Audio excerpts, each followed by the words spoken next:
Hello dear friends, good morning all of you. मैं आपका host and दोस्त देव धाकड़ श्री राम परिवार में हार्दिक स्वागत एवं अभिनंदन करता हूं। जैसा कि आप सभी को पता है साथियों, 29 जून से करंट का सेशन आपके सामने साझा कर रहे हैं। उसी करंट के सेशन में आज हम नई कड़ी आपके सामने प्रस्तुत करेंगे। साथियों, इन मोटिवेशन लाइनों के साथ आज की इस शुभ प्रभात की शुरुआत करते हैं। साथियों,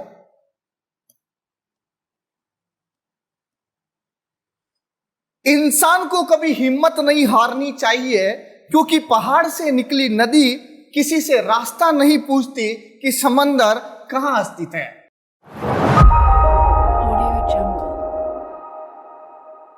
तो साथियों, आपको पता होगा कि पानी और प्रतिभाशाली व्यक्ति के लिए कितनी भी बाधाएं आ जाए, वो अपना रास्ता स्वयं बना लेते हैं। तो दोस्तों, जीवन भी कुछ इसी प्रकार से है इंसान का। अगर इंसान हिम्मत नहीं हारता तो दोस्तों एक न एक दिन उसे सफलता जरूर मिल जाती है। तो अगर आपका मन कभी हिम्मत हारे या फिर दोस्तों आपको कभी जब मन में नेगेटिविटी आए, तो दोस्तों हमेशा आपके कान में उम्मीद ये कहती है कि एक बार फिर से कोशिश कर ले। तो दोस्तों, कई बार गुच्छे की अंतिम चाबी भी सफलता का ताला खोल देती है, इसलिए अंततः प्रयास करें। आइए इन्हीं मोटिवेशनल लाइनों के साथ शुरुआत करते हैं आज के सेशन की। आज का पहला क्वेश्चन आपके सामने है साथियों, देखिएगा। पहला बेहद महत्वपूर्ण क्वेश्चन है, बताइएगा इसका सही आंसर क्या होगा। हाल ही में किस राज्य को इलाइट्स एक्सीलेंस अवार्ड 2020 से सम्मानित किया गया? जल्दी से जल्दी कमेंट सेक्शन में इसका आंसर बताएं साथियों कि भारत के किस राज्य को हाल ही में तकनीकी क्षेत्र में उच्च प्रयोग के लिए एलाइट्स एक्सीलेंस अवार्ड 2020 प्रदान किया गया। जल्दी से जल्दी कमेंट सेक्शन में आंसर बताएं। दोस्तों, अपने जो साथी जिन्हें अभी तक पता नहीं है, उनके साथ यह लिंक ज्यादा से ज्यादा शेयर करें। तो साथियों, इसका सही आंसर क्या होगा? बिल्कुल मेरे कुछ साथी सही आंसर बता रहे हैं। इसका सही आंसर है दोस्तों छत्तीसगढ़। क्या होगा इसका सही आंसर? छत्तीसगढ़। दोस्तों, छत्तीसगढ़ के मुख्यमंत्री ने हाल ही में एक नवाचार प्रयोग किया, मुख्यमंत्री दर्पण वेबसाइट एवं मोबाइल ऐप। इसके माध्यम से दोस्तों छत्तीसगढ़ के अंदर जितनी भी योजनाएं चल रही है, उन योजनाओं को एक प्लेटफॉर्म पर लेकर आए छत्तीसगढ़ के मुख्यमंत्री।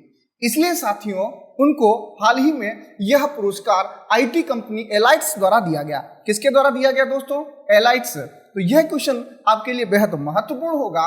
आइए जानते हैं छत्तीसगढ़ के बारे में अन्य जानकारियां। देखिएगा, यह छत्तीसगढ़ के मुख्यमंत्री आपके सामने।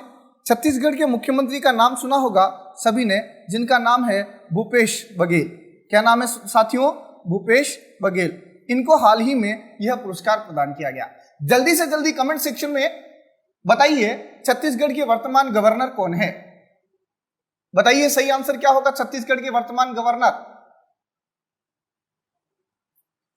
साथियों, छत्तीसगढ़ के वर्तमान गवर्नर का नाम बताना है। चलिए, बिल्कुल कुछ मेरे साथी सही बता रहे हैं। अनुसुईया उइके, बिल्कुल सही आंसर है आपका। आइए नेक्स्ट बात करते हैं इसी के बारे में, छत्तीसगढ़ को लेकर। तो देखिए, यह है आपके सामने छत्तीसगढ़ का मैप। छत्तीसगढ़ के मैप की अगर मैं बात करूं तो दोस्तों यह स्थित है छत्तीसगढ़। यह भारत का अंतःवर्ती राज्य है। कौन सा राज्य है दोस्तों? अंतःवर्ती राज्य है, याद रखिएगा। और छत्तीसगढ़ की अगर मैं बात करूं साथियों, तो छत्तीसगढ़ से और क्या क्वेश्चन आपसे पूछे जा सकते हैं? देखिएगा, छत्तीसगढ़ के से एक क्वेश्चन आता है दोस्तों, एग्जाम में क्वेश्चन पूछा गया था, गुरु घासीदास। दोस्तों, गुरु घासीदास टाइगर रिजर्व भारत के कौन से राज्य में स्थित है? लेमारू। दोस्तों, लेमारू जो मुख्य रूप से हाथी रिजर्व क्षेत्र है, वो भी कहां स्थित है? छत्तीसगढ़ के अंदर। यहीं से बात करूं मैं अगर इंद्रावती नेशनल पार्क की, तो इंद्रावती नेशनल पार्क भी कहां स्थित है साथियों? छत्तीसगढ़ के अंदर स्थित है, याद रखिएगा। इसी के साथ साथ दोस्तों एक और नेशनल पार्क है जिसको लेकर एग्जाम में क्वेश्चन आया हुआ है, कांगेर घाटी। कौन सा नेशनल पार्क है यहाँ पर? कांगेर घाटी नेशनल पार्क। ये भी कहां स्थित है? छत्तीसगढ़। तो दोस्तों ध्यान रखिएगा, गुरु घासीदास टाइगर रिजर्व कहां है? छत्तीसगढ़। लेमारू जो एलिफेंट रिजर्व क्षेत्र है, वो भी कहां है साथियों? छत्तीसगढ़ में। और इंद्रावती नेशनल पार्क, और ये अंतर्वर्ती भारत का राज्य है। और कांगेर घाटी, कांगेर वैली नेशनल पार्क, ये कहां है दोस्तों? छत्तीसगढ़। छत्तीसगढ़ की अगर राजधानी की बात करूं तो सभी जानते हैं छत्तीसगढ़ की राजधानी कहाँ है साथियों? रायपुर। कहाँ है? रायपुर। आइए छत्तीसगढ़ हाल ही में क्यों चर्चा में रहा था, उनकी योजनाओं को लेकर कुछ बात करें तो आप सभी को पता होगा दोस्तों, हाल ही में गोधन न्याय योजना किस राज्य ने लॉन्च की? कल परसों के सेशन में ही हमने बात करी थी दोस्तों। भारत का 100% कचरा निपटान करने वाला राज्य कौन सा है? वो कौन सा है? छत्तीसगढ़। 100% कचरा निपटान करने वाला राज्य वो कौन सा है दोस्तों? छत्तीसगढ़। भारत की पहली ई लोक अदालत, दोस्तों कल परसों के सेशन में बात करी थी, भारत की पहली ई लोक अदालत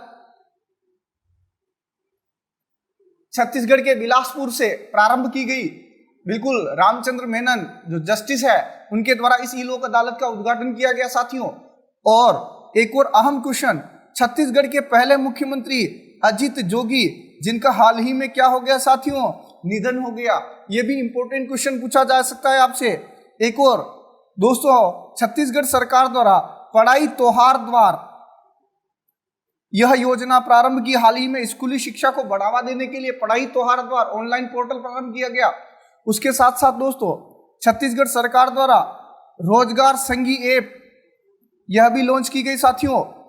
छत्तीसगढ़ में भारत की सबसे बड़ी कोयला की खान कोरबा, और यहीं से कोरबा से लेकर नागपुर तक भारत की पहली मुख्य रूप से जो सबसे लंबी मालगाड़ी है कोरबा से नागपुर तक चलाई गई। ध्यान रखिए दोस्तों, ये थी जानकारी छत्तीसगढ़ के बारे में। अब आप मुझे बताइए छत्तीसगढ़ का निर्माण कब हुआ और किस राज्य से अलग होकर हुआ? जल्दी से जल्दी कमेंट सेक्शन में इसका आंसर बताएं। तो दोस्तों छत्तीसगढ़ राज्य की अगर बात करें तो इसका गठन 1 नवंबर सन 2000 को हुआ था। और ये किससे अलग हुआ? तो यहाँ पर एक राज्य है, उस राज्य का नाम है मध्य प्रदेश। इस मध्य प्रदेश से अलग हुआ और छत्तीसगढ़ भारत का 26वां राज्य बना। कौन से नंबर का राज्य बना दोस्तों? भारत का यह 26वां राज्य बना। ध्यान रखिएगा, यहां से क्वेश्चन पूछा जा सकता है। तो यह था आज का दूसरा क्वेश्चन, बेहद महत्वपूर्ण क्वेश्चन होगा।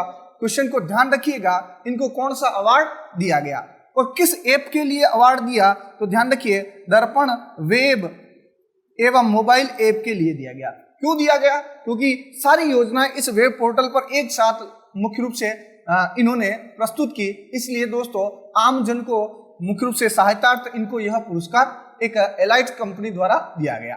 ध्यान रखें। आइए नेक्स्ट क्वेश्चन की ओर बढ़ते हैं साथियों। जल्दी से जल्दी अपने साथियों को लाइव लेकर आएं और जल्दी से जल्दी अपने साथियों के साथ यह लिंक शेयर करें। आइए नेक्स्ट बढ़ते हैं अगले क्वेश्चन की ओर। अगला बेहद महत्वपूर्ण क्वेश्चन होगा, हाल ही में बांग्लादेश में भारत के अगले राजदूत के रूप में किसे अपॉइंट किया गया है? दोस्तों हाल ही में बांग्लादेश के अंदर भारत के एम्बेसडर के रूप में किसे नियुक्त किया? जल्दी से जल्दी कमेंट सेक्शन में आंसर बताएं दोस्तों, क्या होगा इसका आंसर? भारत के जो बांग्लादेश के अंदर नए एम्बेसडर नियुक्त किए गए उनका नाम बताना है आपको। तो इसका सही आंसर है विक्रम दुर्रई। बिल्कुल मेरे कुछ साथी सही बता रहे हैं, विक्रम दुर्रई स्वामी है दोस्तों। ये कौन से देश के अंदर अपॉइंट हुए हैं? बांग्लादेश के अंदर। ध्यान रखें। उसी के साथ साथ अगर मैं बात करूं डॉक्टर विदु तो ये नायर जो है विदु पी नायर, ये दोस्तों हाल ही में अपॉइंट हुए हैं तुर्कमेनिस्तान के अंदर। कौन से देश के अंदर? तुर्कमेनिस्तान के अंदर हाल ही में भारत के राजदूत बनाए गए। तो पहला याद रखना है विक्रम, जो कहां के बनाए हैं? बांग्लादेश। दूसरे बनाए हैं जिनका नाम है विदु नायर तुर्कमेनिस्तान, और तीसरा हरीश चंद्र कोटलवार है, ये बनाए गए चेक गणराज्य के अंदर। चेक गणराज्य जो अफ्रीकी देश है दोस्तों, यहां पर हाल ही में अपॉइंट हुए हैं। साथ ही साथ जो अंतिम है गोरांग लाल दास, ये बनाए गए हैं दोस्तों ताइवान के अंदर। कहां बनाए? ये ताइवान के अंदर भारत के एम्बेसडर बनाए हैं। तो हाल ही में 4 नई नियुक्तियां हुई हैं।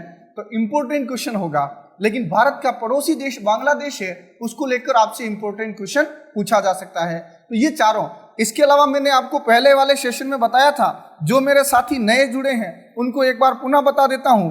एक हम बात करते हैं उच्चायुक्त की, उच्चायुक्त को हम कहते हैं हाई कमिश्नर। एक होता है दोस्तों मुख्य रूप से अम्बेसडर, जिसको हम कहते हैं मुख्य रूप से राजदूत। क्या कहते हैं साथियों? राजदूत।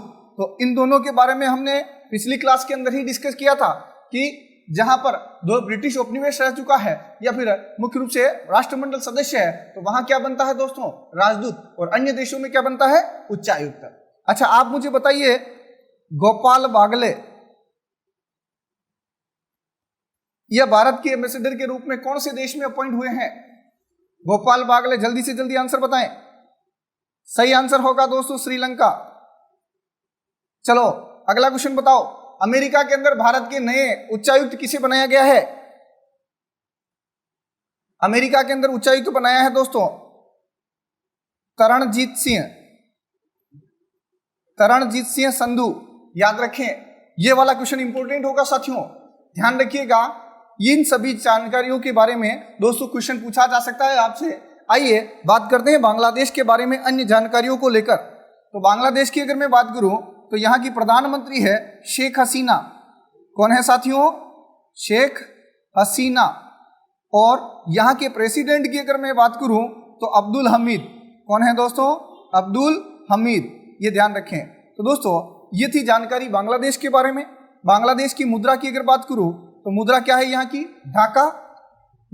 राजधानी कहाँ है? ढाका। और मुद्रा क्या है? टका। तो ध्यान रखिए, ढाका टका ढाका टका ढाका टका, इस प्रकार से उसको याद रखिए। ढाका इसकी क्या है साथियों? वो इसकी राजधानी, टका यहाँ की क्या है? मुद्रा। साथ ही साथ दोस्तों आप सभी को पता होगा बिम्स्टेक, बंगाल की खाड़ी के निकट स्थित देशों का समूह है BIMSTEC, bay of Bengal initiative multiple sectoral. दोस्तों बिम्स्टेक का हेडक्वार्टर भी कहां स्थित है? ढाका के अंदर ही स्थित है। और दोस्तों कल की क्लास के अंदर ही बांग्लादेश को लेकर हमने चर्चाएं की थी। आंध्र प्रदेश का एक शहर है जिसका नाम है गंटूर, या जिसको गुंटूर भी कहते हैं साथियों। गुंटूर से लेकर बांग्लादेश तक एक विशेष पार्सल ट्रेन चलाई गई थी साथियों। ध्यान रखिए, जो क्या लेकर गई थी? सूखी मिर्च। क्या लेकर गई थी? सूखी मिर्च। तो यहां से भी क्वेश्चन कल की क्लास के अंदर ही डिस्कस किया था हमने। तो बांग्लादेश के बारे में और अगर मैं बात करूं दोस्तों तो एक क्वेश्चन मोस्ट इंपोर्टेंट होगा। बांग्लादेश की जो प्रधानमंत्री है जिनका नाम है शेख हसीना, उसको लेकर एग्जाम में क्वेश्चन आया था। इनको दोस्तों हीरो वैक्सीन अवार्ड भी दिया गया था पिछले साल ही, हीरो वैक्सीन पुरस्कार। ध्यान रखिएगा, हीरो वैक्सीन पुरस्कार भी इन्हें दिया गया। साथ ही साथ दोस्तों डॉक्टर एपीजे अब्दुल कलाम स्मृति पुरस्कार भी इनको प्रदान किया गया था। यही अगर मैं बांग्लादेश के बारे में अन्य चर्चाएं करूं तो दोस्तों हाल ही में यहाँ पर जो पशु बलि दी जाती है, उसको लेकर हाल ही में दोस्तों डिजिटल हार्ट लगाया गया। क्या लगाया गया? डिजिटल हार्ट, यानी दोस्तों डिजिटल हार्ट लगाया गया। साथ याद रखिएगा। और दोस्तों एक और क्वेश्चन जो इंपॉर्टेंट बनेगा, दक्षिणी एशिया। दोस्तों दक्षिणी एशिया में अगर आपसे क्वेश्चन पूछा जाए कि दक्षिण एशिया में ई पासपोर्ट सेवा प्रदान करने वाला पहला देश कौन सा है, तो भी कौन सा होगा साथियों? वो आपका बांग्लादेश ही होगा। तो यहां से ये क्वेश्चन भी इंपॉर्टेंट बनेगा। साथ ही साथ अगर मैं बात करूं साथियों बांग्लादेश को लेकर अन्य क्वेश्चनों के बारे में, तो मैंने आपको कहा था दोस्तों बांग्लादेश के और भारत के बीच में एक एक्सरसाइज होती है। उस एक्सरसाइज का नाम है संप्रति। कौन सी एक्सरसाइज होती है दोस्तों? संप्रति, यानी यह युद्धाभ्यास होता है। और इस बार 2019 में हुआ था उमरोई की पहाड़ियों में हुआ था। और उमरोई की पहाड़ियां हैं आपकी मेघालय के अंदर। तो भारत और बांग्लादेश के बीच में जो एक्सरसाइज होती है उस एक्सरसाइज का नाम क्या है साथियों? संप्रति। और ये इस बार कहाँ हुई थी? उमरोई की पहाड़ियां मेघालय के अंदर। साथ ही साथ में बांग्लादेश को लेकर एक और बात करूं दोस्तों, हाल ही में आप सभी को पता होगा बंगाल की खाड़ी में एक चक्रवात आया था। इस चक्रवात का नाम था निसर्ग। और ये निसर्ग नाम देने वाला देश भी कौन सा था? बांग्लादेश ही था साथियों। तो ध्यान रखिएगा, इतनी सारी जानकारियां हमने बांग्लादेश को लेकर साझा की आपके साथ। ध्यान रखिएगा, इन क्वेश्चन से लेकर जानकारियां पूछी जा सकती है आपसे। आइए दोस्तों तीसरे क्वेश्चन की ओर चलते हैं। उससे पहले थोड़ा सा इसके बारे में देखते हैं। ये है आपके सामने विक्रम दुर्रई स्वामी। दोस्तों इनको हाल ही में बांग्लादेश के अंदर अपॉइंट किया गया। साथ ही साथ अगर मैं बात करूं दोस्तों भारत के अंदर बांग्लादेश के जो है उनका नाम है इमरान खान। याद रखिएगा, भारत के अंदर बांग्लादेश के जो एम्बेसडर बनाए गए हैं वो इमरान है, ये ध्यान रखिएगा। आइए नेक्स्ट क्वेश्चन की ओर बढ़ते हैं। अगला क्वेश्चन देखिए, हाल ही में वाणिज्य एवं उद्योग मंत्रालय द्वारा एक रिपोर्ट साझा की जिसमें 2019-20 में भारत का शीर्ष व्यापारिक साझेदार देश कौन सा रहा। यानी कि दोस्तों भारत के उद्योग और वाणिज्य मंत्रालय द्वारा हाल ही में एक रिपोर्ट प्रस्तुत की गई। उस रिपोर्ट में यह बताया गया कि 2019-20 में भारत ने जितना विदेशी व्यापार किया उसमें से सबसे ज्यादा व्यापार किस देश के साथ किया? बताइए जल्दी से जल्दी कमेंट सेक्शन में, इसका सही आंसर क्या होगा? बिल्कुल कृष्णा धाकड़, टीना जल्दी से जल्दी कमेंट सेक्शन में आंसर दें। लोकेश मेनारिया, देव मेनारिया, जल्दी से जल्दी। अभिषेक, ओम प्रकाश, शिव, जल्दी से जल्दी आंसर दें। क्या होगा इसका सही आंसर? तो साथियों इसका सही आंसर है अमेरिका। आइए जानते हैं इस विदेशी व्यापारिक भागीदार देश के बारे में और इस क्वेश्चन के बारे में अन्य जानकारियां। तो आपको बता दूं दोस्तों, 2013 से पूर्व भारत का शीर्ष भागीदार देश था, वो था यूएई। यानी कि दोस्तों 2013 से पहले भारत सबसे ज्यादा आयात निर्यात किस देश के साथ करता था? संयुक्त अरब अमीरात के साथ। दोस्तों 2013 से लेकर 2017 तक भारत का शीर्ष व्यापार भागीदार देश था, वो था चाइना। दोस्तों 2017-18 यानी कि 2018-19 और 19-20 इसमें शीर्ष भागीदार देश रहा है, वो कौन सा देश रहा है दोस्तों? वो कौन सा देश रहा है? अमेरिका। यानी कि भारत ने 2019-20 में सबसे ज्यादा व्यापार किस देश के साथ किया दोस्तों? तो अमेरिका के साथ किया। आइए जानते हैं इस पूरी पिक्चर को कि क्या है ये व्यापार। देखिएगा, आप सभी को पता होगा, एक होता है निर्यात, एक होता है आयात। यानी कि साथियों अगर निर्यात ज्यादा है आयातों से तो क्या होगा? मुनाफा। और अगर यही बात यूं करें हम कि निर्यात कम है आयात से, तो किसी भी देश को क्या होगा? घाटा होगा दोस्तों। तो ध्यान रखिएगा। देखो अगर मैं बात करूं 2019-20 की, साथियों 2019-20 में अमेरिका के साथ भारत ने 88.75 बिलियन डॉलर इतना व्यापार किया। 2019-20 में भारत ने 88.75 बिलियन का व्यापार किया। किसके साथ? अमेरिका के साथ। और दोस्तों इसके अंदर लगभग 17.42 बिलियन डॉलर का भारत को मुनाफा हुआ। यानी कि निर्यात अधिक किया हमने। दोस्तों एक बात यहां से ध्यान रखिएगा, इससे पहले चीन व्यापारिक साझेदार देश हुआ करता था और उसके साथ हमें हमेशा क्या होता था? घाटा होता था। तो दोस्तों अब हम सबसे बड़ा व्यापारी भागीदार देश कौन सा हो गया? अमेरिका हो गया है। ध्यान रखिए। तो दोस्तों अब आप मुझे बताइए वाणिज्य और उद्योग मंत्री कौन है? जल्दी से जल्दी कमेंट सेक्शन में आंसर बताएं कि वर्तमान में भारत के उद्योग और वाणिज्य मंत्री कौन है। तो साथियों वर्तमान में भारत के वाणिज्य और उद्योग मंत्री पीयूष गोयल ही है। यानी कि भारत के रेल मंत्री भी कौन है दोस्तों? पीयूष गोयल। और वर्तमान में उद्योग और वाणिज्य मंत्री भी कौन है? वो है आपके पीयूष गोयल है। तो दोस्तों ये थी जानकारी इस क्वेश्चन के बारे में। आइए जानते हैं अमेरिका के बारे में। तो देखिएगा, ये है आपका union ministry of commerce and industry.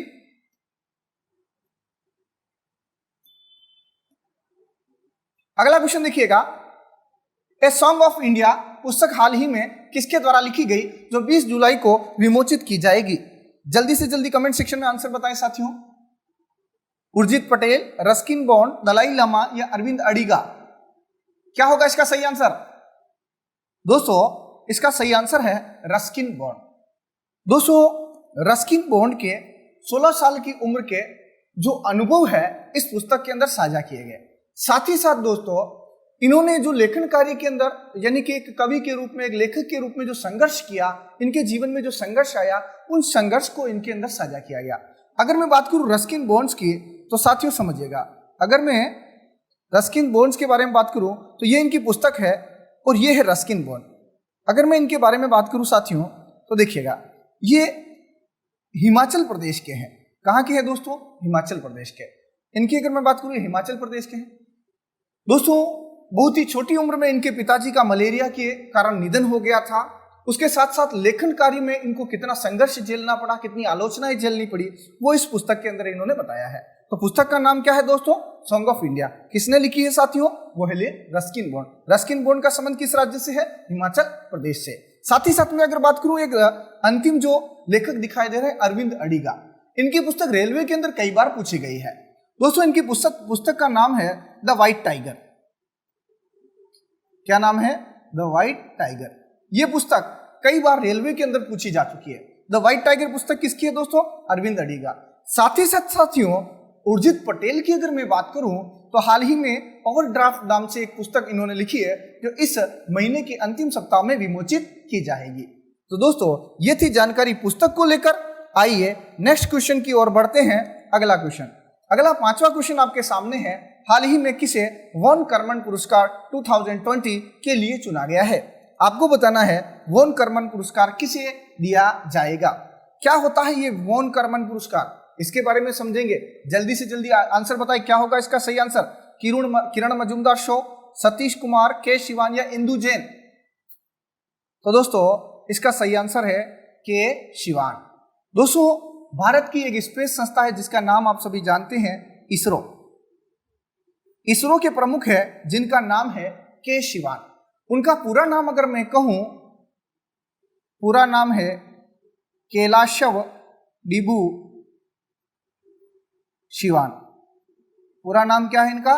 कैलाशव Dibru Shivan, याद रखिएगा। ये इसरो के चेयरमैन है। और दोस्तों ये वॉन कर्मन पुरस्कार जो है यह ऑस्ट्रेलिया की स्पेस एजेंसी द्वारा दिया जाता है। तो ये पुरस्कार ऑस्ट्रेलिया का दोस्तों स्पेस के क्षेत्र में, यानी कि मुख्य रूप से ऑस्ट्रेलिया की एक संस्था है जिसको अपन कहते हैं IAA, इसके द्वारा यह दिया जाता है। तो दोस्तों इस बार का यह पुरस्कार किसे दिया जाएगा? के शिवान को दिया जाएगा। के शिवान किसके प्रमुख है? इसरो के प्रमुख है। इसरो की स्थापना बताइए जल्दी से जल्दी। 1969। हेडक्वार्टर कहाँ है दोस्तों? बिल्कुल सही आंसर है बेंगलुरु। उसके साथ ही साथ दोस्तों अगर मैं बात करूं इसी के बारे में तो देखिएगा ये है आपके सामने के शिवान। इनको देखिए 2020 का वॉन कर्मन अवार्ड दिया जाएगा। साथियों यहीं पर अगर मैं बात करूं किरण मजूमदार शो, इनको ऑस्ट्रेलिया का सर्वोच्च पुरस्कार भी दिया गया था, ऑर्डर ऑफ ऑस्ट्रेलिया, याद रखिएगा। साथ ही साथ में अगर बात करूं अन्य की तो देखिएगा दोस्तों के शिवान, इन्हीं को कहा जाता है रॉकेट मैन ऑफ इंडिया। क्या कहते हैं इनको? Rocket man of India. ये भी ध्यान रखना है आपको दोस्तों। और अगर मैं बात करूं ये भारत के तीसरे व्यक्ति है जिनको इस बार यह पुरस्कार दिया जाएगा। पहले इसकी बात करूं तो कृष्ण स्वामी पहले व्यक्ति थे, कृष्ण स्वामी कस्तूरी रंगन। ये पहले व्यक्ति थे जिनको ऑस्ट्रेलिया का यह अवार्ड दिया गया था जिसको अपन कहते हैं वॉन कर्मन। साथ ही साथ दूसरे व्यक्ति है UR राव और तीसरे है के शिवान। यानी ये पुरस्कार प्राप्त करने वाले भारत के कौन से नंबर के व्यक्ति हो गई है? तीसरे। आइए बात करते हैं अन्य के बारे में। तो ये पुरस्कार कौन सी संस्था दे रही है? ध्यान रखिए AII द्वारा दिया जाता है। किसके द्वारा दिया जाता है दोस्तों? AII द्वारा दिया जाता है, ध्यान रखिएगा। सॉरी, IAA द्वारा दिया जाता है। यानी कि दोस्तों इंटरनेशनल एकेडमी ऑफ एस्ट्रोनॉटिक्स, ये ऑस्ट्रेलिया की एक स्पेस एजेंसी है, उसके द्वारा यह पुरस्कार दिया जाता है। आइए साथियों नेक्स्ट अगर बात करूं अगले क्वेश्चन की तो समझते हैं अगले क्वेश्चन को। अगला क्वेश्चन देखिएगा, हाल ही में BCCI के नए अंतरिम अध्यक्ष या जिसको हम कहते हैं अंतरिम CEO, कार्यकारी अधिकारी, इसे बनाया गया है। आप मुझे बताइए दोस्तों BCCI के नए CEO, अंतरिम CEO, अंतरिम का मतलब दोस्तों अभी हाल ही में राहुल जौहरी ने BCCI के सचिव मुख्य रूप से CEO के पद से इस्तीफा दिया था। अब न अंतरिम CEO किसे बनाया है? सही आंसर क्या होगा? तो सही आंसर है दोस्तों हेमांग अमीन। इनको वर्तमान में BCCI का नया CEO बनाया गया। दोस्तों बात करते हैं BCCI की तो सभी जानते हैं स्थापना 1928, हेडक्वार्टर मुंबई में है। ये तो जानकारी सभी को पता है, लेकिन दोस्तों आज हम नई जानकारी इनके संदर्भ में ग्रहण करेंगे। दोस्तों अभी एक एग्जाम में क्वेश्चन आया था, ग्रीन पार्क स्टेडियम कहाँ है? जल्दी से जल्दी कमेंट सेक्शन में आंसर बताएं, ग्रीन पार्क स्टेडियम कहाँ स्थित है? दोस्तों ग्रीन पार्क स्टेडियम है कानपुर के अंदर। आप मुझे बताइए वानखेड़े स्टेडियम कहाँ है? वानखेड़े स्टेडियम जहां पर BCCI का कार्यालय भी स्थित है साथियों, वो है आपका मुंबई। कहां स्थित है? मुंबई। अच्छा, अरुण जेटली स्टेडियम, अरुण जेटली स्टेडियम जल्दी से जल्दी जिसको कहते थे फिरोज शाह कोटला, कहां है साथियों? दिल्ली के अंदर स्थित है। इसी के बाद अगर मैं बात करूं, बताइए कलिंगा स्टेडियम कहां है? स्टेडियम की अगर बात करें कलिंगा स्टेडियम, जल्दी से जल्दी, बिल्कुल कटक। कटक कहां है साथियों? कटक है आपका उड़ीसा के अंदर। साथ ही साथ दोस्तों एक और क्वेश्चन पूछा जा सकता है यहां से, ईडन गार्डन।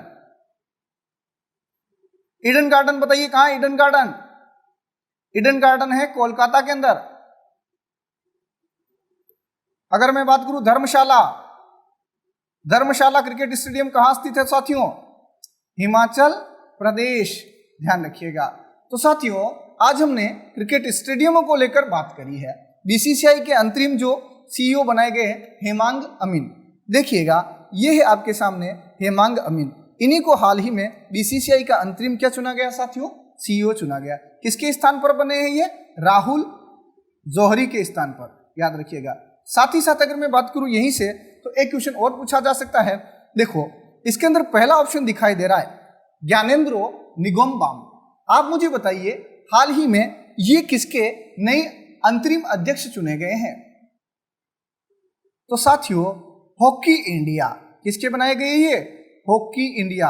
हॉकी इंडिया के अंतरिम अध्यक्ष के रूप में किसे चुना गया है? ज्ञानेंद्रो निगोम्बाम के, याद रखिए। ये कौन से राज्य से है? ये है आपके मणिपुर से। कौन से राज्य से है दोस्तों? मणिपुर से। साथ ही साथ अगर मैं बात करूं इसी के संदर्भ में राहुल द्रविड़, जिसको मैंने कहा था दोस्तों नेशनल क्रिकेट एकेडमी का अध्यक्ष चुना गया। साथ ही साथ दोस्तों आपको एक नाम दिखाई दे रहा है रविंद्र जडेजा। दोस्तों विजडन पत्रिका द्वारा सदी का सर्वश्रेष्ठ भारतीय क्रिकेटर चुना है। वो किसे चुना है? रविंद्र जडेजा को चुना है, ध्यान रखिए दोस्तों। जबकि अंतरराष्ट्रीय स्तर पर मुरलीधरन के बाद इनका दूसरा स्थान था, याद रखें। तो दोस्तों ये जानकारी हमने बीसीसीआई को लेकर ग्रहण की। बीसीसीआई के 39वें अध्यक्ष तो सभी जानते ही हैं, कल की क्लास के अंदर ही हमने बात करी थी, सौरव गांगुली, जिनकी पुस्तक है a century is not enough. कौन सी पुस्तक है? A century is not enough. आइए नेक्स्ट क्वेश्चन की ओर बढ़ते हैं साथियों। अगला 8वां क्वेश्चन देखिए आपके सामने है, राजस्थान कांग्रेस अध्यक्ष हाल ही में बनाए गए। दोस्तों राजस्थान में पीसीसी अध्यक्ष हाल ही में किसे चुना गया? कौन होंगे? सही आंसर बताइए इसका। राजस्थान में दोस्तों आप सभी ने देखा होगा हाल ही में सियासी उठापटक चल रही है। उस सियासी उठापटक में राजस्थान के उप मुख्यमंत्री जिनको पद से हटा दिया गया है, साथ ही साथ उनसे पंचायती राज मंत्री का पद भी छीन लिया गया है। और दोस्तों 3 मंत्रियों से इस्तीफे लिए गए हैं उनसे। मुख्य रूप से दोस्तों बताइए इसका सही आंसर क्या होगा? तो राजस्थान कांग्रेस के प्रदेशाध्यक्ष बनाए गए हैं, वो कौन बनाए गए दोस्तों? गोविंद सिंह डोटासरा। और गोविंद सिंह डोटासरा वर्तमान में शिक्षा मंत्री भी है, याद रखिए। Primary and secondary education minister यही है दोस्तों। साथ ही साथ अगर इनकी बात करूं, ये कहां से विधायक है? लक्ष्मणगढ़। कहां से है साथियों? लक्ष्मणगढ़।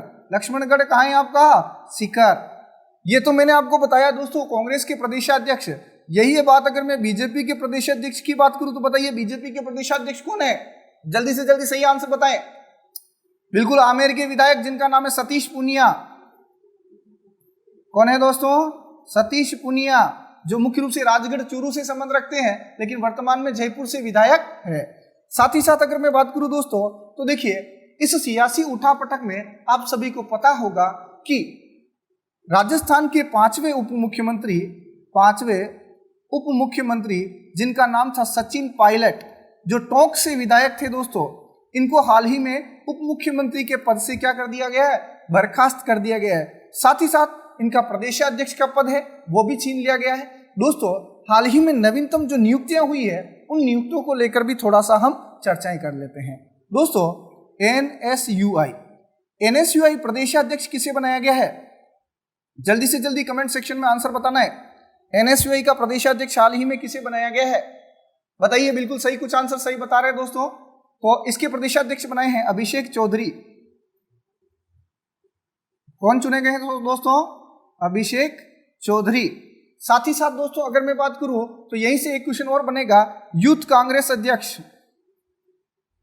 हाल ही में यह भी नवीनतम नियुक्ति है, यूथ कांग्रेस अध्यक्ष बनाया गया। किसे बनाया? जल्दी से जल्दी कमेंट सेक्शन में आंसर बताएं साथियों।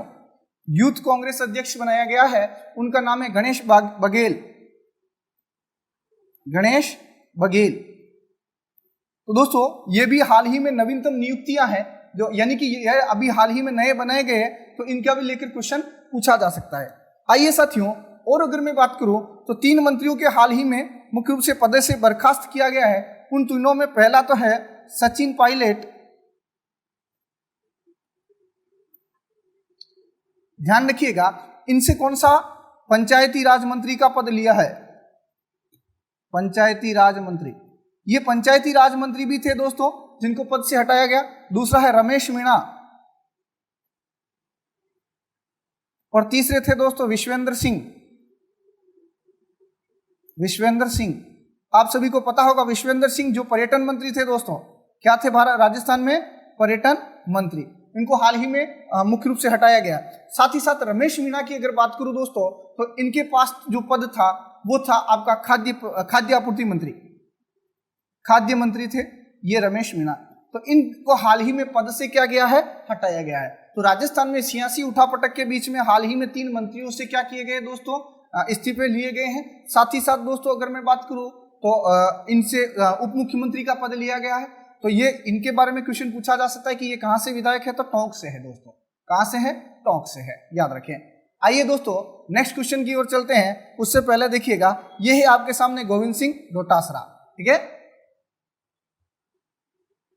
राजस्थान की बात करें साथियों, तो राजस्थान को लेकर हम पिछले कुछ सेशन में चर्चाएं कर रहे थे। अच्छा, कल की क्लास के अंदर एक बात मैंने बताई थी दोस्तों, जनसंख्या स्थिरता पखवाड़ा, जनसंख्या स्थिरता पखवाड़ा। देखो अगर एग्जाम में यह क्वेश्चन इस प्रकार से आ जाए कि जनसंख्या स्थिरता पखवाड़ा कब से कब तक चलाया गया, तो दोस्तों इसको आप यूं भी सही मान सकते हैं, 11 से 24 जुलाई भी इसका सही आंसर होगा। और इस पूरे माह को जनसंख्या स्थिरता माह के रूप में मनाया जा रहा है 11 जुलाई से 31 जुलाई तक, ये ध्यान रखिएगा। चलिए, और कल ही हमने बात करी, कल मैंने कहा था दोस्तों जनसंख्या यानी टोटल फर्टिलिटी रेट के बारे में, वो राजस्थान की थी, भारत की नहीं थी, ये ध्यान रखें। कल वाले सेशन के अंदर ध्यान रखिएगा, मैंने बताया था कि 2.5 रही है राजस्थान की टोटल फर्टिलिटी रेट, जबकि दोस्तों टारगेट रखा गया इसको कम करके 2.1 पर रखने का, ये ध्यान रखें। आइए दोस्तों नेक्स्ट बात करें अगले क्वेश्चन की ओर। अगला क्वेश्चन देखिए, हाल ही में फिक्की ने फाइनेंशियल ईयर 2020-21 के लिए भारत की जीडीपी कितना रहने का अनुमान लगाया है। आपको बताना है दोस्तों भारत की जो ग्रोथ रेट है 2020-21 के अंदर फिक्की के अनुसार कितनी रहने वाली है। जल्दी से जल्दी कमेंट सेक्शन में आंसर बताइए दोस्तों, फिक्की की ग्रोथ रेट, फिक्की के अनुसार ग्रोथ रेट कितनी रहने वाली है, जीडीपी कितनी रहने वाली है भारत की। बिल्कुल जल्दी से जल्दी कमेंट सेक्शन में इसका आंसर बताइए साथियों, क्या होगा इसका सही आंसर। तो साथियों इसका पहला ऑप्शन सही होगा 4.5, यानी -4.5 रहेगी दोस्तों, ये ध्यान रखिएगा।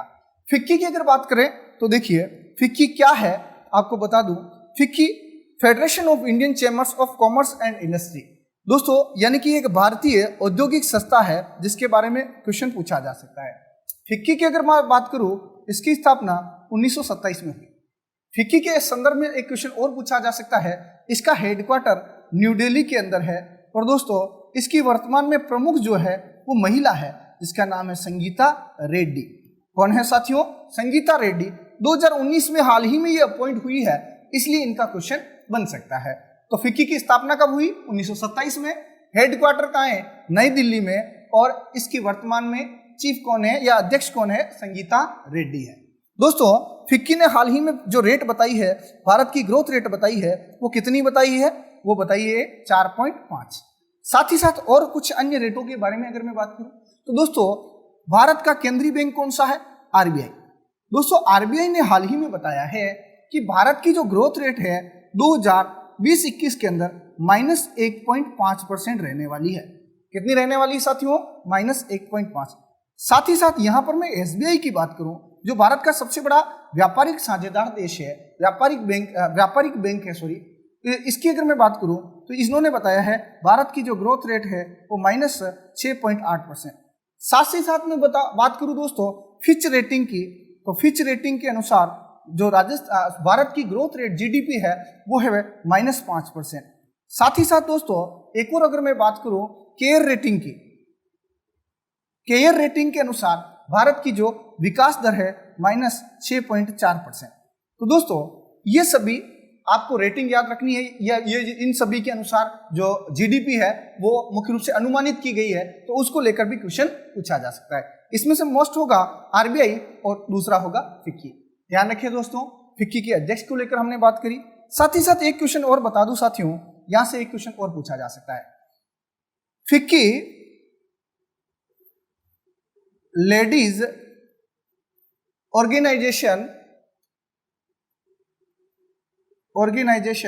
ऑफ नेशनल, यानी कि दोस्तों फिक्की का जो राष्ट्रीय महिला संगठन है उसका जो अध्यक्ष है हाल ही में चुनी गई जानवी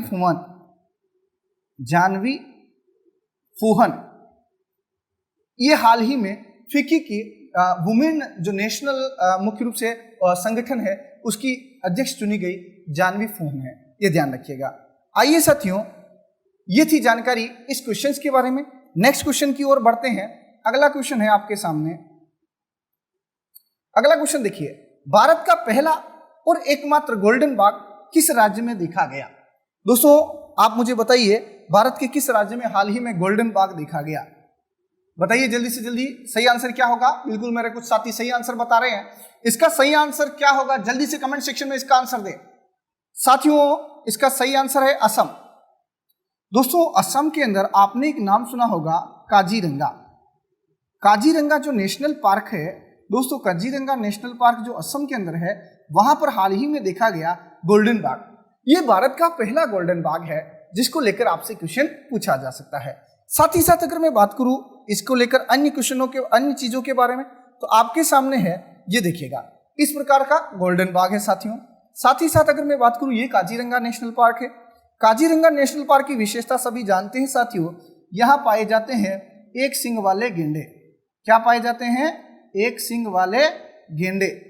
कौन से नेशनल पार्क के अंदर है? वो है आपके काजीरंगा के अंदर। लेकिन दोस्तों एक सींग वाला गेंडा सबसे ज्यादा जो पाया जाता है वो पाया जाता है पश्चिम बंगाल के अंदर। सबसे अधिक तो है पश्चिम बंगाल में, लेकिन अगर आपसे क्वेश्चन पूछा जाए एक सींग वाले गेंडे के लिए प्रसिद्ध नेशनल पार्क कौन सा है, तो वो है आपका काजीरंगा। वो कहाँ स्थित है? असम के अंदर है। साथ ही साथ इसीलिए दोस्तों असम को कहा जाता है राइनो स्टेट।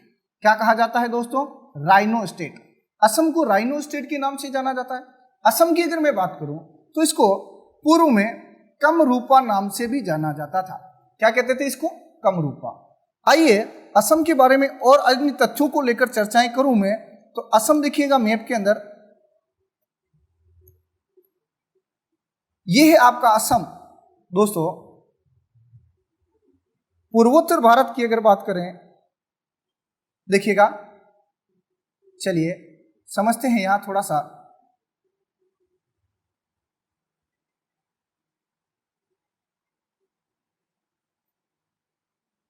दोस्तों यहां पर स्थित है आपका असम। कौन सा राज्य है? असम। और असम की ही प्रसिद्ध एक खिलाड़ी है जिसका नाम आपने, एथलीट है जिनका नाम आपने सुना होगा, हिमा दास। क्या नाम है उनका? हिमा दास। और हिमा दास को लेकर एक क्वेश्चन पूछा जाता है दोस्तों, इनको डिंग एक्सप्रेस के नाम से जाना जाता है। क्या कहते हैं इनको? डिंग एक्सप्रेस के नाम से भी जाना जाता है। तो दोस्तों हिमा दास का संबंध किससे है? और यही असम की दोस्तों एम्बेसडर भी बनाई गई है। साथ ही साथ में अगर बात करूं दोस्तों, असम की पर्यटन एम्बेसडर, दोस्तों असम की पर्यटन एम्बेसडर बनाई गई है, वो प्रियंका चोपड़ा को बनाया गया है। किसको बनाया गया साथियों? प्रियंका चोपड़ा को बनाया गया है। असम की अगर मैं बात करूं दोस्तों, यहीं पर स्थित है कामाख्या मंदिर। क्वेश्चन आया हुआ है, भारत में कामाख्या मंदिर कौन से राज्य के अंदर है? वो है असम में। असम के मुख्यमंत्री है वो कौन है दोस्तों? असम के मुख्यमंत्री वर्तमान में सर्बानंद सोनोवाल है। कौन है साथियों? सर्बानंद सोनोवाल। साथ ही साथ यहाँ के गवर्नर है जगदीश मुखी। कौन है साथियों? जगदीश मुखी। और अगर मैं असम की बात करूं तो असम का उच्च न्यायालय है वो है गुवाहाटी के अंदर। कहाँ स्थित है दोस्तों? गुवाहाटी में असम का। ध्यान रखिएगा। ये थी जानकारी इस क्वेश्चंस के बारे में। आइए दोस्तों बढ़ते हैं अगले क्वेश्चन की ओर। अगला क्वेश्चन 11वां क्वेश्चन देखिए, हाल ही में किस राज्य के मुख्यमंत्री को पॉल हैरिस फेलो मान्यता पुरस्कार से सम्मानित किया गया? आपको बताना है इस पॉल हैरिस फेलोशिप मान्यता पुरस्कार हाल ही में किस राज्य के मुख्यमंत्री को दिया गया? जल्दी से जल्दी कमेंट सेक्शन में आंसर बताएं साथियों, क्या होगा इसका सही आंसर? तो दोस्तों हाल ही में यह बिल्कुल मेरे कुछ साथी सही आंसर बता रहे हैं, इसका सही आंसर है तमिलनाडु। दोस्तों तमिलनाडु के जो मुख्यमंत्री है इडापड्डी के पलानीस्वामी, लेकिन मैं शॉर्ट में लिख रहा हूं के पलानीस्वामी। साथियों इनको हाल ही में यह फेलोशिप प्रदान की गई। किसके द्वारा प्रदान की गई उसको लेकर मैं अगर बात करूं तो दोस्तों यहां का एक फाउंडेशन है रोटरी फाउंडेशन। रोटरी फाउंडेशन की अगर मैं बात करूं, इसका हेडक्वार्टर है वो है शिकागो के अंदर। दोस्तों उसके द्वारा यह मुख्य रूप से मान्यता पुरस्कार दिया गया। क्यों दिया जाता है यह पुरस्कार? दोस्तों पर्यावरण प्रदूषण को रोकने एवं दोस्तों पेयजल एवं पर्यावरण सुरक्षा को लोग लेकर इन्होंने उत्कृष्ट कार्य किया था, इसलिए इनको यह मान्यता पुरस्कार प्रदान किया जाएगा। पॉल हैरिस फेलोशिप, ध्यान रखें। साथ ही साथ दोस्तों मैंने पहले भी कहा था कि श्यामा प्रसाद मुखर्जी अवार्ड ये पहली बार किसे दिया गया? जल्दी से जल्दी कमेंट सेक्शन में इसका आंसर बताएं कि श्यामा प्रसाद मुखर्जी अवार्ड किसे दिया गया, किस राज्य के मुख्यमंत्री को दिया गया? तो साथियों वो दिया गया आपके असम के मुख्यमंत्री सर्बानंद सोनोवाल को, ध्यान रखिएगा। साथ ही साथ दोस्तों झारखंड के मुख्यमंत्री है हेमंत सोरेन, उनको कौन सा? उनको एक ओलंपिक अवार्ड भी दिया गया था, ध्यान रखिएगा। चलिए आइए बात करते हैं तमिलनाडु के बारे में। तो दोस्तों तमिलनाडु के गवर्नर को लेकर कल परसों के सेशन में ही हमने बात करी थी। उनका नाम है बनवारी लाल। क्या नाम है दोस्तों? बनवारी लाल, ध्यान रखें। अच्छा, तमिलनाडु की राजधानी की अगर बात करूं तो राजधानी कहाँ है साथियों? तमिलनाडु की राजधानी है चेन्नई, और भारत का प्रसिद्ध चमड़ा उत्पादन केंद्र भी कहाँ स्थित है? चेन्नई के अंदर, ध्यान रखिएगा दोस्तों। साथ ही साथ अगर मैं तमिलनाडु की बात करूं दोस्तों तो यहां से एक क्वेश्चन मोस्ट इंपोर्टेंट बनेगा। कल परसों की सेशन में हमने बात करी थी डिंडीगुल के ताले, याद आया कुछ? डिंडीगुल ताले, कडांगी साड़ी,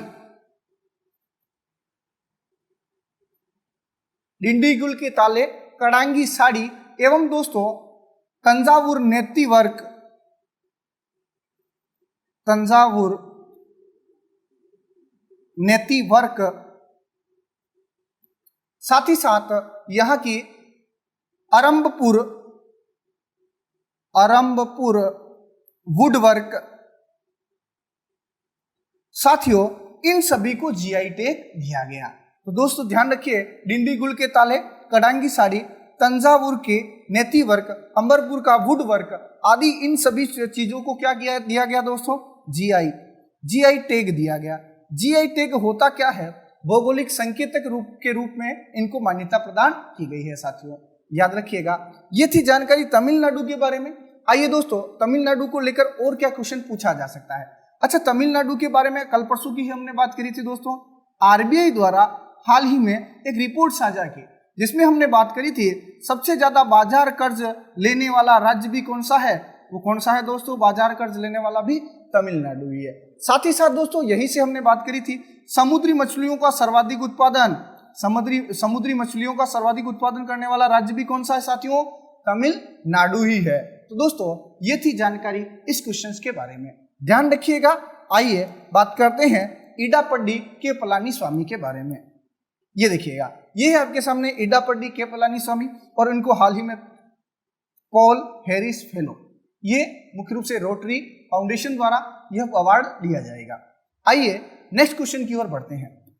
अगला क्वेश्चन देखिए, हाल ही में ईरान ने किस देश को चाबहार रेल परियोजना से बाहर कर दिया है? कल मैं देख रहा था, मेरे कुछ साथी कमेंट सेक्शन में बता रहे थे कि सर चाबहार बंदरगाह से भारत को अलग कर दिया क्या? तो दोस्तों आज मैं उसी क्वेश्चन को लेकर आपका कंफ्यूजन दूर करने के लिए आया हूं। तो देखिए, चाबहार हाल ही में किस देश ने भारत को, यानी किस देश ने चाबहार रेल परियोजना से बाहर कर दिया है? यानी ईरान ने किसको बाहर कर दिया है? तो इसका सही आंसर है भारत। आइए दोस्तों जानते हैं चाबहार परियोजना को लेकर और इस रेल लिंक परियोजना को लेकर। देखिएगा, यह है आपके सामने मैप, इसके अंदर मैं थोड़ी सी चर्चाएं करूंगा आज चाबहार परियोजना के बारे में। दोस्तों ये दिखाई दे रहा है आपको इंडिया, और इंडिया में यहां आपको कांडला बंदरगाह दिखाई दे रहा है। इस कांडला बंदरगाह का नाम बदलकर क्या कर दिया है दोस्तों? पंडित दीनदयाल उपाध्याय कर दिया है। इस कांडला बंदरगाह से हम जो निर्यात करते थे वो यहाँ पर, ये है आपका चाबहार। कौन सा पोर्ट है दोस्तों? Chabahar port. अब चाबहार पोर्ट के माध्यम से भारत दोस्तों, ये आपका अफगानिस्तान है, अफगानिस्तान की राजधानी का काबुल, यहां तक क्या करता था दोस्तों? माल को निर्यात करता था। लेकिन हाल ही में क्या हुआ दोस्तों? 2016 में भारत और ईरान के बीच में एक समझौता हुआ। उस समझौते में यह कहा गया कि भारत यहां से लेकर, ये देखो, जहदान तक मुख्य रूप से ये जरंज क्षेत्र और जहदान क्षेत्र, यानी कि दोस्तों चाबहार से ये वाली जो रेल लिंक है, इस रेल लिंक को मुख्य रूप से बनाने के लिए भारत और ईरान के बीच में समझौता हुआ था। लेकिन दोस्तों 2016 के बाद हुआ क्या समझिएगा। आप सभी को पता होगा, यहाँ भारत की जो इंडियन रेलवे कंस्ट्रक्शन कंपनी काम कर रही थी दोस्तों, 2-4 बार सर्वे किया, लेकिन उसके बाद क्या हुआ समझिए। आप सभी को पता होगा दोस्तों 2018 में अमेरिका ने एक बात कही थी कि अगर कोई देश रूस, कोरिया एवं ईरान के साथ अगर व्यापार करेगा तो अमेरिका उसके साथ व्यापार साझा नहीं करेगा। दोस्तों काटसा एक्ट के तहत यह बात कही थी। लेकिन उसके बाद हुआ क्या साथियों, उसके बाद इसी को लेकर भारत ने क्या किया, वहां पर मुख्य रूप से जो अपनी कंपनी थी जिसको मुख्य रूप से भेजा था, उस कंपनी के अंदर डिले कर दिया, यानी उसको रोक दिया, कार्य कंस्ट्रक्शन का कार्य जो था वो रोक दिया। उसी को देखते हुए दोस्तों ईरान ने क्या किया, ईरान ने हाल ही में चीन के साथ 400 अरब डॉलर का समझौता किया। उसके बाद ईरान ने कहा कि अब यह जो सड़क है हम खुद बना लेंगे, यानी यह जो रेल मार्ग है हम खुद बना लेंगे। तो इसका मतलब क्या हुआ, जो भारत के साथ चाबहार रेल परियोजना का जो समझौता था वो ईरान ने क्या कर दिया, खत्म कर दिया है। दोस्तों अब देखो अब क्या होगा, ये भी एक मुख्य रूप से भारत के लिए एक दुख भरी खबर भी कह सकते हैं, क्योंकि दोस्तों आप सभी को पता होगा कि यहाँ पर है आपका ग्वादर बंदरगाह, जो मुख्य रूप से आपको दिखाई दे रहा होगा। ये ग्वादर बंदरगाह कहाँ है, पाकिस्तान में, और ये है चाबहार पोर्ट। ये इन दोनों के बीच में मात्र 72 किलोमीटर दूरी है दोस्तों। तो भारत इसके माध्यम से दोस्तों चीन पर निगरानी भी आसानी से रख रहा है। कैसे, हमने कल बात करी थी मोतियों की माला के बारे में। तो साथियों कहीं न कहीं ये चीज अपने लिए क्या है, मुख्य रूप से एक दुखदायी भी बन सकती है। लेकिन देखते हैं आगे क्या समझौता होता है हसन रूहानी के साथ। आइए बात करते हैं। तो आप मुझे बताइए, ईरान की बात आई है तो मैंने ईरान के बारे में कल परसों ही बताया था। 2018 के अंदर सबसे ज्यादा अफीम किस देश से जब्त की गई, तो वो कौन सी देश था दोस्तों, ईरान ही था। ईरान की राजधानी को लेकर हमने बात करी थी, बताइए राजधानी कहाँ है, वो है ईरान की राजधानी है साथियों तेहरान। साथ ही साथ यहां से एक क्वेश्चन और बनेगा। क्या क्वेश्चन बन सकता है, देखिएगा दोस्तों, यहाँ की नई जो करेंसी है उस करेंसी का नाम, यानी इसकी करेंसी पहले रियाल हुआ करती थी, अब इसने अपनी करेंसी तोमान बना दी है। क्या बना दी, ईरान ने अपनी नई करेंसी क्या बना दी है, तोमान बना दी है साथियों, तो याद रखिएगा। साथ ही साथ दोस्तों यहाँ पर ओमान की खाड़ी है, इसके जस्ट आगे यहाँ पर है आपकी फारस की खाड़ी, और इसको जो जोड़ने वाली जल संधि है इसको मैंने कहा था होर्मुज जल संधि। कौन सी जल संधि, यहाँ पर होर्मुज जल संधि। दोस्तों याद रखें इसके बारे में। आइए नेक्स्ट बढ़ते हैं अगले क्वेश्चन की ओर। तो ध्यान रखना, चाबहार बंदरगाह अपने पास है, लेकिन चाबहार जो रेल परियोजना है वो दोस्तों वर्तमान में बंद कर दी है। नेक्स्ट क्वेश्चन की ओर बढ़ते हैं। चलिए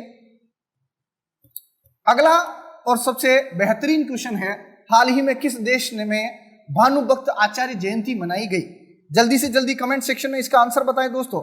भानुभक्त आचार्य जयंती हाल ही में किस देश में मनाई गई, तो साथियों इसका सही आंसर है नेपाल। कहां मनाई गई है, नेपाल के अंदर। अच्छा आइए जानते हैं आचार्य भानुभक्त कौन थे और इनको लेकर क्या हाल ही में चर्चाएं रही है और क्या क्वेश्चन बन सकता है। दोस्तों ये आचार्य भानुभक्त की अगर मैं बात करूं तो दोस्तों इन्होंने रामायण का नेपाली अनुवाद किया था। क्या किया था, रामायण का नेपाली भाषा में अनुवाद किया था, और हाल ही में इनकी दोस्तों 206वीं जयंती मनाई गई। कौन सी जयंती मनाई, इनकी 206वीं जयंती मनाई गई। और दोस्तों ऐसा माना जाता है कि यही आचार्य भानुभक्त जो भक्त आचार्य जी की जयंती चल रही थी, इसी के अवसर पर नेपाल के प्रधानमंत्री सटिया गए और उन्होंने कहा, केपी शर्मा जो ओली है उन्होंने कहा कि भगवान राम का जन्म नेपाल में हुआ है। कहाँ हुआ साथियों, नेपाल में। और उन्होंने एक स्थान का नाम बताया है और उस स्थान का नाम देखिएगा वीरगंज। उन्होंने कहा है भगवान राम का जन्म हुआ है वीरगंज के अंदर, और ये वीरगंज जो है दोस्तों नेपाल और यूपी की सीमा पर स्थित है। कहाँ स्थित है ये, नेपाल और यूपी की सीमा पर स्थित है। उन्होंने ये बात बताई है। तो दोस्तों इनको अगर पूछा गया कि आपके पास क्या एविडेंस है कि वीरगंज में इनका जन्म हुआ है, भगवान राम का जन्म हुआ है, तो उन्होंने क्या बताया समझिए दोस्तों। इन्होंने कहा है कि जैसे आप सभी को पता होगा कि जनकपुरी तो हमारे यहाँ है, बिल्कुल। जनकपुरी कहाँ है साथियों? ये नेपाल के अंदर है। भगवान राम ने यानी राजा जनक की पुत्री सीता से जो ब्याह किया था वो जनकपुरी में ही किया था। तो जनकपुरी नेपाल में, तो उन्होंने एक आधार बताया कि इतनी दूर से कोई आदमी ब्याह करने के लिए जनकपुरी नहीं आ सकता, इसलिए उन्होंने कहा कि वीरगंज जो है वो वीरगंज नेपाल के अंदर भगवान राम का जन्म हुआ है। तो दोस्तों ये बात बिल्कुल निराधार है, क्योंकि भगवान राम की अगर बात करूं तो वो श्रीलंका तक मुख्य रूप से रावण से युद्ध करने के लिए पहुंच गए थे, तो जनकपुरी तो बहुत निकटतम है। तो दोस्तों ये बहुत संपूर्ण विश्व में इनकी बहुत खिल्ली उड़ रही है कि जब इनका जन्म वीरगंज में हुआ है तो अयोध्या में क्या हुआ था, है ना। चलिए, बहुत अच्छी चीज है ये। देखिएगा आचार्य भानुभक्त, ध्यान रखिएगा। एक चीज और बता दूं, भारत का एक राज्य है सिक्किम। दोस्तों सिक्किम के अंदर भी इनकी जयंती हाल ही में मनाई गई, ये ध्यान रखें। नेक्स्ट अगर मैं बात करूं दोस्तों नेपाल की, तो देखेंगे आपके सामने ये है आपका नेपाल का मैप, और इसको लेकर हाल ही में बहुत सारे विवाद चल रहे हैं। जैसे हमने बात करी थी दोस्तों, हाल ही में नेपाल ने भारत के जितने भी टीवी चैनल है उनको बैन कर दिया है। साथ ही साथ भारत और नेपाल के बीच में कई सारे विवाद चल रहे हैं, जिनके बारे में लिपू लेक दर्रा हो, चाहे लिम्यूथुरा क्षेत्र हो, चाहे वो कालापानी क्षेत्र हो, उसको लेकर विवाद खड़ा किया गया। यानी कि दोस्तों नेपाल ये चाहता है कि भारत के राष्ट्राध्यक्ष कुछ कहे, उसके बाद हम चीन के माध्यम से दोस्तों कुछ न कुछ एक प्रकार की कूटनीतिक चाल चले। लेकिन भारत के राष्ट्राध्यक्ष जानते हैं कि नेपाल और भारत के बीच में दोस्तों रोटी और बेटी के संबंध है। नेपाल की राजधानी है काठमांडू, यहाँ के प्रधानमंत्री केपी शर्मा ओली है, और यहाँ के यहाँ की राष्ट्रपति है वो महिला है विद्या देवी भंडारी। दोस्तों ये थी जानकारी नेपाल के बारे में, और ये था आज का हमारा करंट का सेशन। बोल भारत माता की जय।